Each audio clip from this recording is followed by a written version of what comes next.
అందరికీ నమస్తే. నేను భాగ్యలక్ష్మిని. మీకోసం బొచ్చడు ముచ్చట్లు పట్టుకొచ్చినోళ్ళ అన్నట్టు అంత మంచిదే కదా.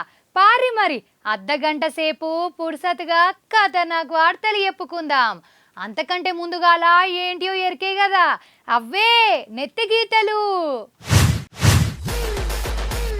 ధూమ్ధామ్గా ఒడిసింది మహానాడు పండుగ. రెపరెపలాడింది పసుపు జెండా. కుండబద్దలు కొట్టింది కవితక్క. ఈ పంచాదికి ఉన్నదట ఒక లెక్క. రైతులకు తీపి కబురు, మద్దతు ధర పెంచింది సర్కారు. గద్దర్ అవార్డులు ఇస్తదట తెలంగాణ సర్కారు. ఎవలెవలికి వచ్చినాయో ఈ ప్రైజులు. మన రైతులకు తీపి మతలబు పట్టుకొచ్చినోళ్ళ ముందుగాలనైతే చేతుల చక్కెర పట్టుకొని ఒగలికొగలు నోరు తీపి వేసుకోర్రి. ఎందుకంటారా, మన సెంటర్ సర్కారోళ్ళు పంటలకు మద్దతు ధర పెంచింది. మరి ఏల పంటకు ఎంత పెరిగింది? పెరిగిన ధరతోని రైతులకు ఏమన్నా ఫాయిదా అవుతుందా కాదా? గవి అరుచుకుందాం రారి.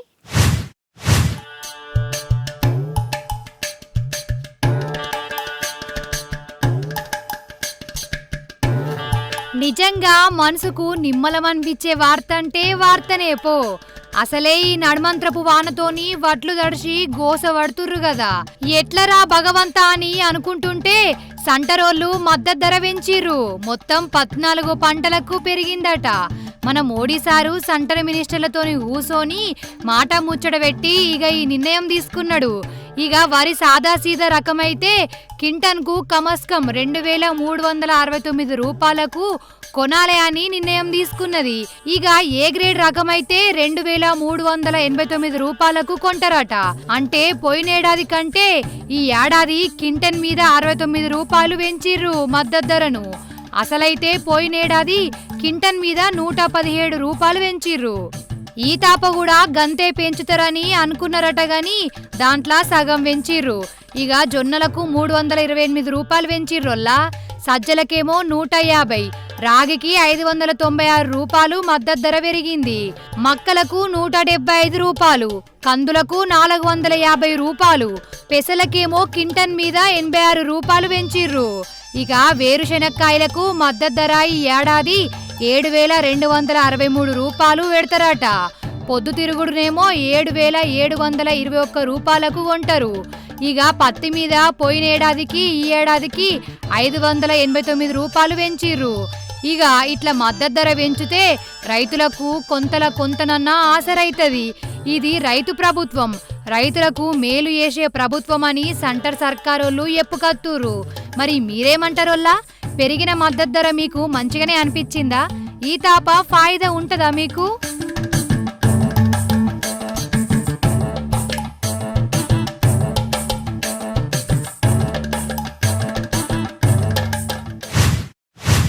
మూడు రోజుల పండుగ ముచ్చటగా ఒడిసింది. గదేనోల్లా మహానాడు గురించి చెప్తున్నా. కడప గడపల 3 రోజుల సంధి తెలుగుదేశం పండుగ నడుస్తుంది కదా. ఇక 3వ నాడు బహిరంగ సభతోని ఈ జాతర ఒడిసింది. పారి మరి ఆ సభ కాడికే పోదాం మనం.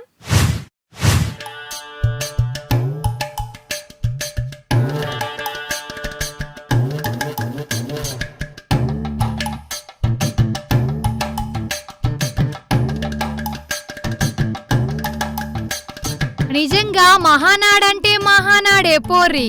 అసలు కడప పట్నం తెలుగుదేశం పట్నం లెక్క మారిపోయింది. 3వ నాడు మాత్రం అసలు రాష్ట్రం 4 దిక్కులకెళ్ళి తెలుగుదేశం సైన్యం చీమల దండు లెక్కనే వచ్చిందోల్లా. దగ్గర 5-6 లక్షల మంది దాకా ఈ సభకచ్చిర్రట.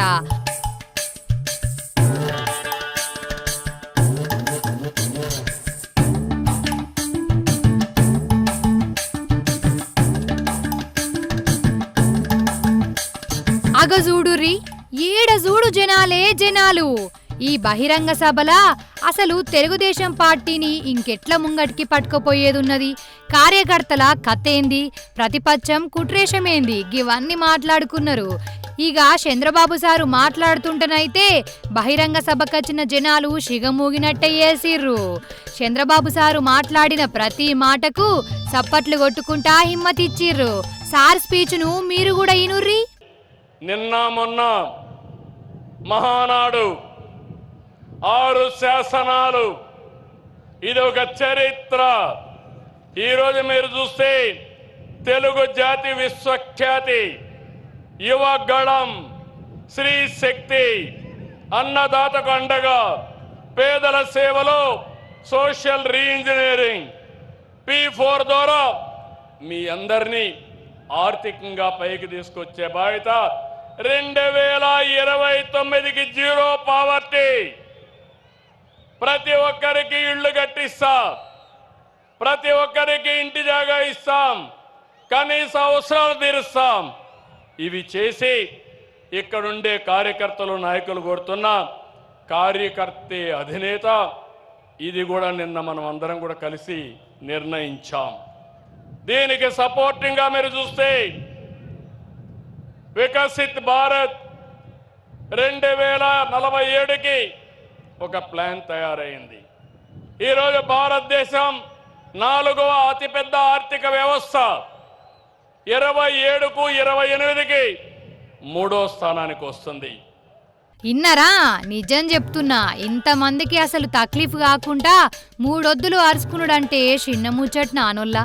వాళ్లకు సౌలతులు, భోజనాలు, బందోబస్తులు ఎండ్ల తక్కువ కాకుండా చూసుకున్నారు.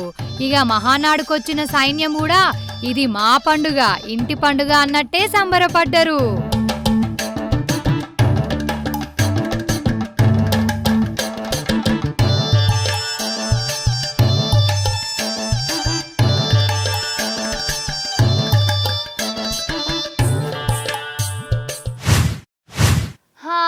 కథం ఇక కవితక్క లటుక్కున కుండ బద్దలు కొట్టనే కొట్టింది.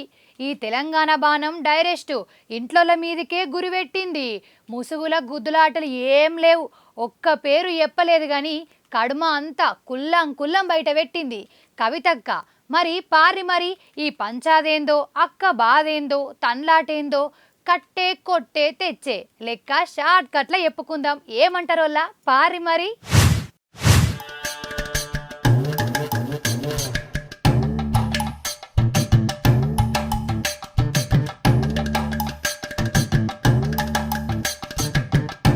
బీఆర్ఎస్ వరంగల్ సభ కాడికెళ్ళి కేసీఆర్ సార్ కుటుంబంలా ఏదో నడుస్తాంది, ఏమో అవుతుంది అని చాలా మందికి అనుమానాలుండే కదా. ఇక అక్కగారు నాయనకు రాసిన ఉత్తరం బయట పడ్డాక అక్క ఇంట్లోల మీద పార్టీ మీద అలిగింది అనుకున్నారు.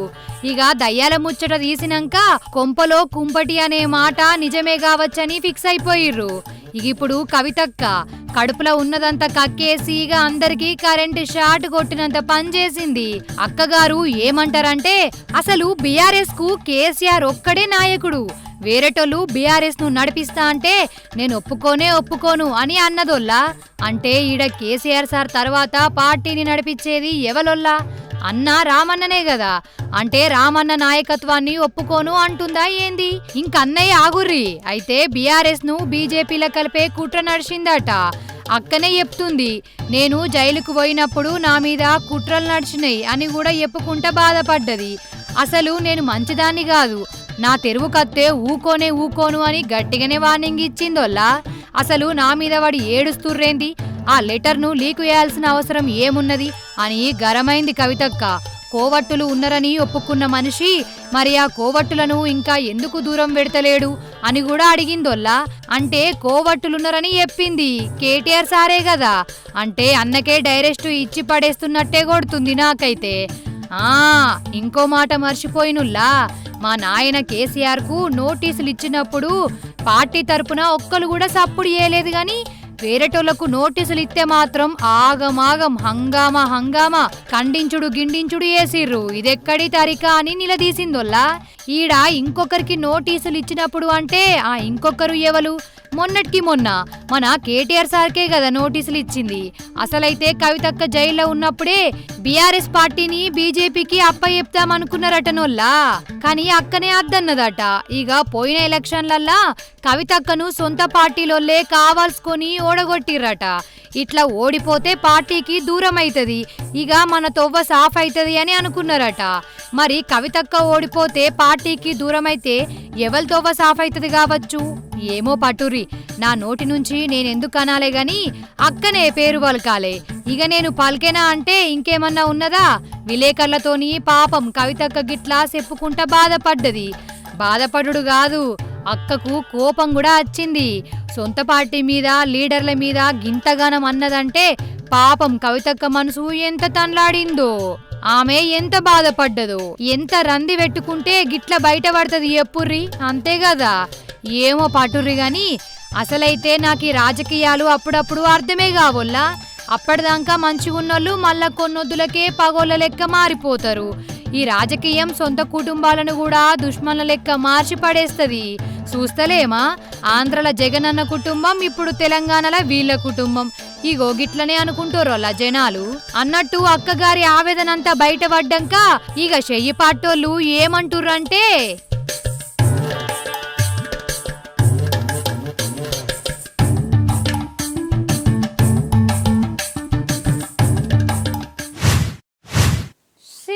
అద్మానంకున వడెత్తు. ప్రతి ఒక్కరు రైతులను మోసం చేసేటోళ్లే మోపైరు. తేరగా దొరికిర్రని అనుకుంటుర్రో ఏం పాడో గాని కొందరు దేడ్ దిమాగ్గాల్లోల్లా డూప్లికేటు ఇత్తనాలతోని నిండా ముంచుతుర్రు. అగో వీళ్ళే ఆ డూప్లికేట్ గాళ్ళు చూడుర్రి.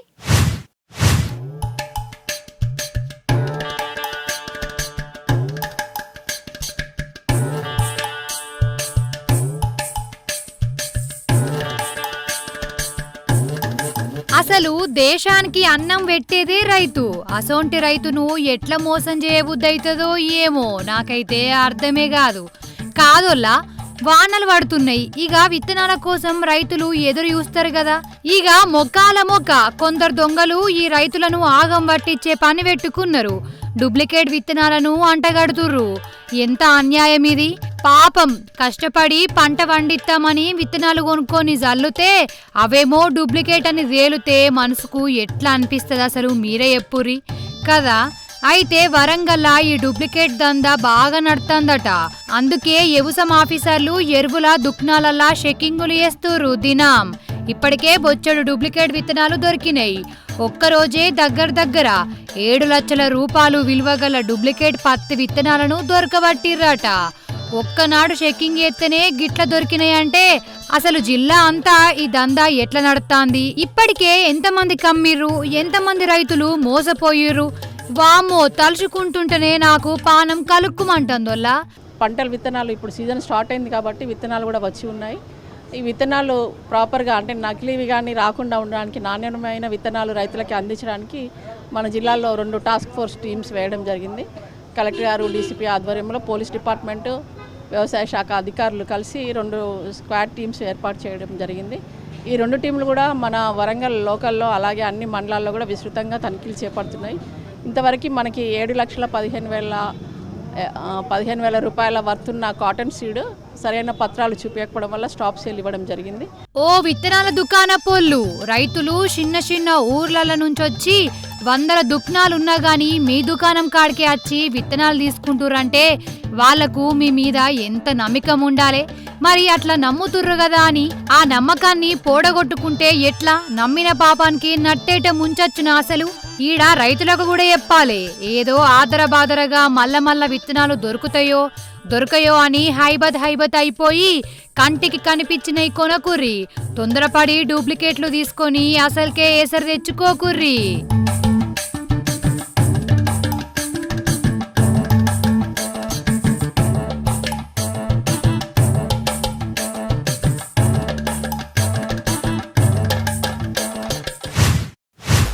మందు దాగినోనికి సోయుండది అంటారు, కానీ తప్పేమో అనిపిస్తోందోల్లా. మందు దాగినాకనే ఒక్కొక్కనికి మనసులో ఉన్న మోసాలు కూడా బయటకత్తాయి కావచ్చు. సరే గిదంతా కాదు గాని ఒక మందు బాబోల్లా మందమ్మినోళ్ళనే నిలువుత ముంచిండు, గుండెలు బాదుకునేటట్టు వేసిండు. మరి ఇంతకు ఎవలా మందు బాబు, అసలు ఏమైంది, గట్లెట్లా మోసపోయిర్రు చూడుర్రి మీరే.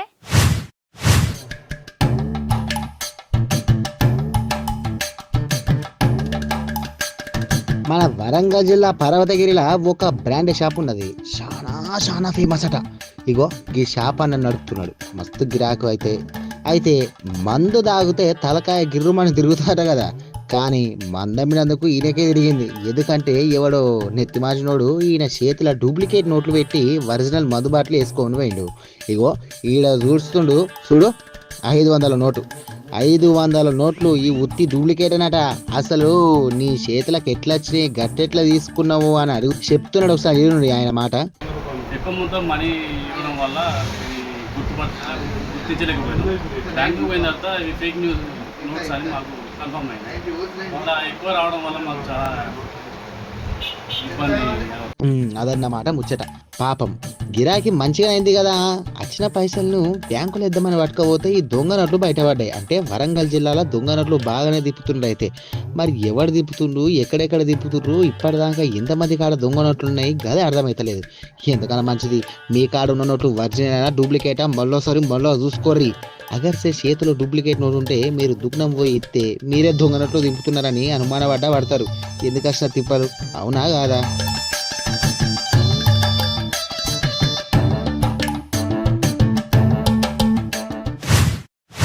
నిజం చెప్తున్నా, ఇక రాను తిరుపతిలా జనాలతోని జీవాలు పోటీ పడతాయి కావచ్చోళ్ళ.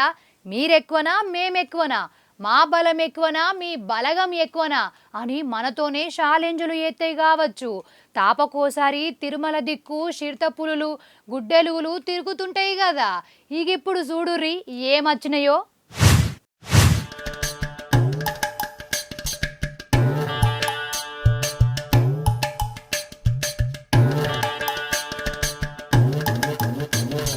మొన్ననే కాదు తిరుమలకు చిరపులొచ్చి జాగింగ్లు రన్నింగ్లు ప్రాక్టీస్ చేస్తుందని చెప్పింది. ఇక పుల్లచ్చుడేంది మరి, మేం తిరగద్దా, మాకేం తక్కువ అని అనుకునే కావచ్చు. ఈ ఏనుగులు ఇగో జంగల్లోకి వెళ్ళి మంద బయటకు వచ్చినాయి.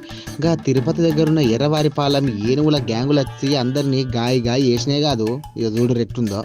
ఇక జంగల్ నుంచి బయటకు వచ్చి ఊర్లోకి వెళ్తుంటే అడవి ఆఫీసర్లు వాటిని మెల్లగా మతిమరిపించి వాపస్ మరవకూడదామని చూసారు. కానీ ఏనుగులకు షిట్రూమ్ అన్నట్టున్నది, ఆఫీసర్ మీదకే మర్రబడ్డాయి. ఇక అరే అవ్వంటే ఇక ఆఫీసర్ల మీదకే మరలబడ్డట్లయినా.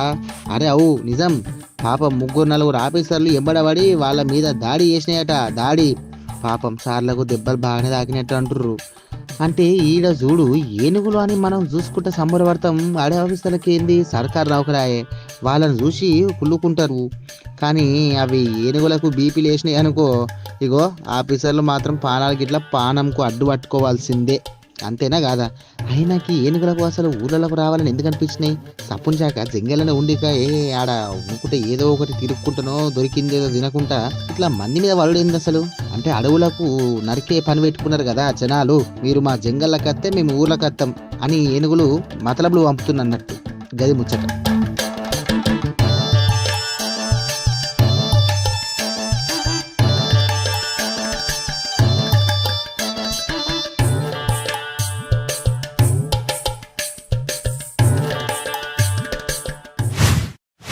అప్పట్లా తెలుగు సినిమాలు మంచిగా తీసిన వాళ్ళకు నంది అవార్డులు ఇచ్చేటోళ్ళు మన సర్కారోళ్ళు. ఇక రాష్ట్రాలు వేరు పడ్డాక ఆ అవార్డుల ముచ్చట్నే లేదు, అటు లేదు ఇటు లేదు కదా. ఇగో ఇన్నేళ్లకు మళ్ళా అవార్డుల పండుగను పెడుతోర్రోల్లా. తెలంగాణ సర్కారు తెలుగు సినిమాలకు అవార్డులు ఇచ్చే కార్యం ముంగట పెట్టుకున్నది. మరి ఎవరెవరికి ఇస్తుర్రు, ఏ సినిమా తోపు, ఏ సినిమా హీరో సూపర్, ఏది అరుచుకుందాం రారి.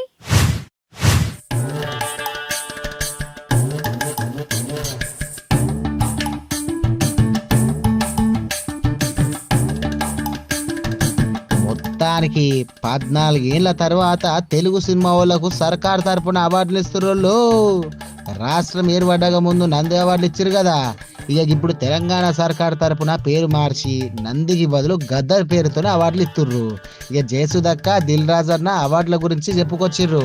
ఇక ఈ ఏడాది తోపు సినిమా ప్రభాస్ అన్న చేసిన కల్కి సినిమానట. తోపు హీరోనేమో పుష్ప సినిమాల స్మగ్లర్ పాత్ర జబర్దస్త్ గా చేసినందుకు మన అల్లు అర్జున్ సార్కి ఇస్తారట.